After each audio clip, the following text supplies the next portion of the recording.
On January 1, 2026, 7 American sailboats will be forced off the water, models once trusted for family cruising or charter, now facing legal extinction.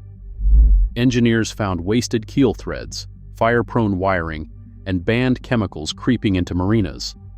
Owners are blindsided, resale values are plummeting, and insurers are already refusing coverage. But what actually went wrong inside these boats, and whose vessels are next? Cape Star 34. MKEI owners first felt the ground shifting beneath them in early 2025. A retired sailor living aboard hull CSY 340311104, opened an email from his insurer. The subject line read, "Non-renewal, high-risk vessel model." Days later, a marine surveyor's report confirmed the worst fears. The keel bolts, critical for holding the boat's ballast, showed 60% wasted threads. The survey excerpt, stamped Atlantic Marine Surveys, April 2023, warned, "Galvanic isolation absent, threads 60% wasted, imminent risk of structural failure." For AJ, the verdict was final. His boat's title was flagged hold, and the resale value dropped below 30% of what it had been just a year before. The Blue Harbor 29. Classic, once a favorite among charter fleets, faced its own reckoning.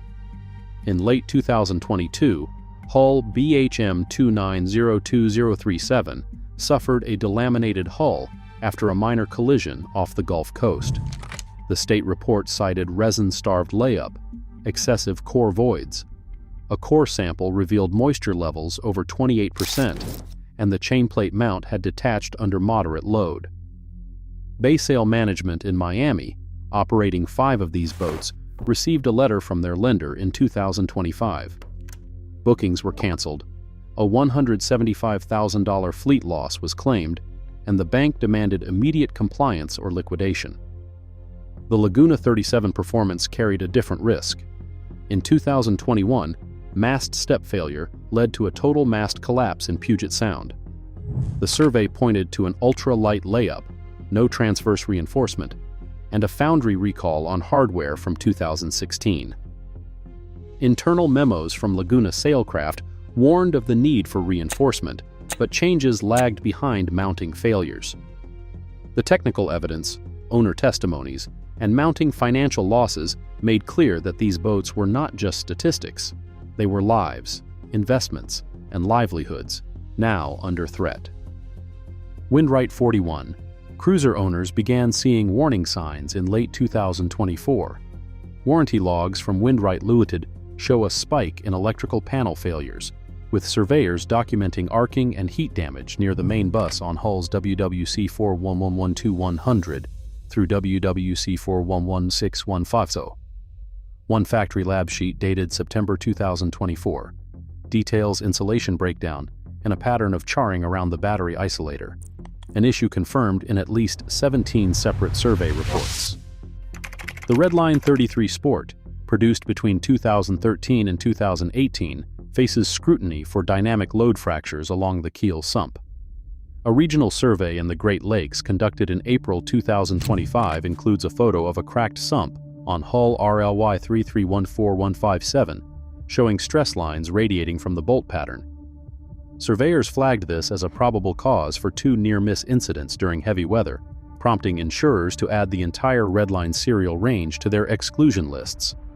Shoreline 28 RSK models, built from 2010 to 2016, have been linked to elevated ergorol biocide levels in marina sediment samples. EPA lab results from 2023 found concentrations above federal thresholds near hulls SLB 2810000 through SLB 2816150. State compliance reports note that original anti-fouling coatings applied to these boats persist in the environment, making them a direct target of the upcoming chemical restrictions. The Mariner 32 Eco rounds out the list, with factory records confirming the use of PFOS containing foam in fire suppression systems for hulls MBW 3207,000 through MBW 3214250. An internal memo from Mariner Boatworks, dated May 2023, lists all affected serials, and a recent class action filing includes lab documentation of PFOS presence in foam canisters sampled from 3 owner vessels. For owners seeking to confirm if their boat is at risk, serial numbers can typically be found engraved inside the starboard cockpit locker, stamped on the transom, or etched into the cabin step. Title documents and registration cards will repeat these identifiers. Comparing these numbers against the published ranges is now essential. Technical dossiers, warranty logs, and lab sheets point to a breadth of structural, electrical, and environmental defects that underpin the regulatory actions ahead. The new federal mandate leaves no room for ambiguity. On January 1, 2026, the U.S. Coast Guard AMR 94, 2025 Final Rule, filed under docket USCG 2023-1702, enters into force. The rule makes clear that no Capestar 34 Mk2, bearing serial numbers from CSY 34031,000 to CSY 34031,250, Blue Harbor 29, Classic bearing serial numbers from BHM 2996,000 to BHM 2902,150, Laguna 37, Performance bearing serial numbers from LSC 3715,150 to LSC 3719,250, Windwright 41, Cruiser bearing serial numbers from WWC 4112100 to WWC 41176,150, Redline 33, Sport bearing serial numbers from RLY 3313,000 to RLY 3318,180, Shoreline 28 RSK bearing serial numbers from SLB 2881,000 to SLB 2816,150, or Mariner 32. Eco bearing serial numbers from MBW 3207,000 to MBW 3214,250 may operate in U.S. navigable waters after January 1, 2026, unless a certificate of retrofit compliance, 46 CFR 197.2 Section D, is attached to the vessel registration. The language is not buried in legal jargon. It is direct. Operation of these specified models is forbidden unless a U.S. Coast Guard or EPA approved retrofit has been performed and certified. The certificate must be physically attached to the vessel registration, and registration renewal is blocked without it. Owners of affected boats are required to complete retrofits such as replacing keel bolts, reinforcing hull layup, remediating electrical panels, or removing banned chemicals prior to the deadline. Each compliance certificate is issued only after inspection by a U.S. Coast Guard approved surveyor and logged into a federal database that state agencies and insurers cross-check. The rule's scope is national, covering all U.S. navigable waters, with state-level enforcement amplifying the reach in Florida, California, and Washington. The retrofit clause offers a narrow path for continued use, but the compliance bar is high.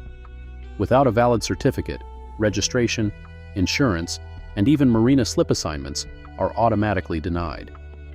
The deadline is fixed, January 1, 2026. The legal requirement is absolute. For owners and dealers, the clock is ticking. Federal chemical restrictions are about to redraw the lines of the used sailboat market.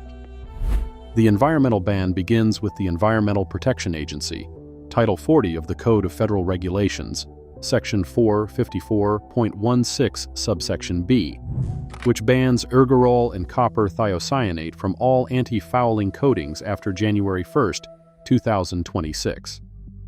The SOLAS Amendment, MSC 532, Resolution 107, prohibits firefighting foams containing PFOS, Shoreline 28 RSK, and Mariner 32. Eco owners are facing the fallout firsthand. Environmental Protection Agency sediment tests from 2023 tied persistent ergorol contamination to the original hull coatings on shoreline models, while class action filings confirm PFOS foam systems in Mariner.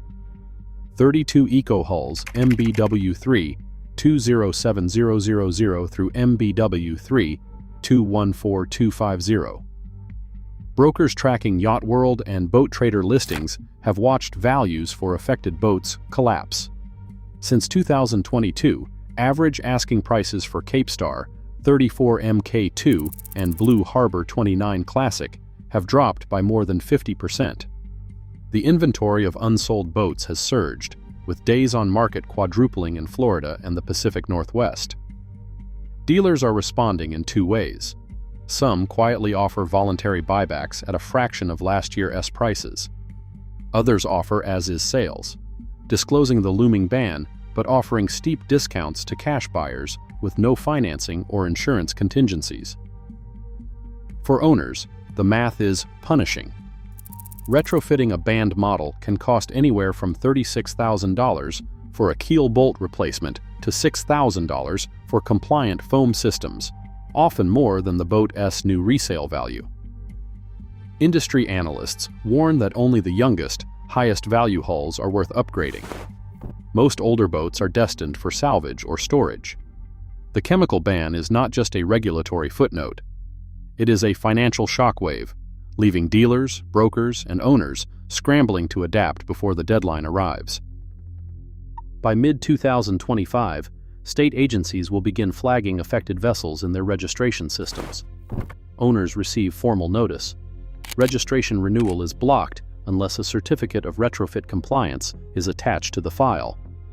For many, this arrives as a letter or email from the Department of Motor Vehicles or Fish and Wildlife, stating that their boat's serial number is now under administrative hold. Marinas and port authorities are instructed to verify compliance before assigning slips or moorings. During routine port checks, officers consult updated databases and request to see both vessel registration and the retrofit certificate. Boats failing inspection are cited under state nuisance statutes, with fines starting at $500 and escalating for repeat offenses. In Florida and California, serious violations can trigger impoundment or even felony charges if a vessel is deemed a public hazard. The path from notice to penalty is now direct, leaving owners little room to delay compliance. Owners confronting the 2026 ban face a clear set of next steps. First, schedule a certified marine survey focused on all flagged risk points, including keel bolts, hull layup, electrical systems, and chemical storage. Insurers now require written documentation of compliance or non-compliance before issuing or renewing any policy. After the survey, request a formal letter from your insurer outlining your vessel's status under the new rules. If your boat falls within the listed serial ranges, gather all registration and title documents and compare them against the published ban lists. The collective financial exposure for owners of these 7 models now exceeds $20 million based on class action filings and aggregate loss estimates. Acting now, by securing documentation, clarifying your insurer's position, and exploring retrofit options, can mean the difference between a salvage order and a path to compliance before the deadline arrives. For thousands of owners, these bans rewrite the rules overnight.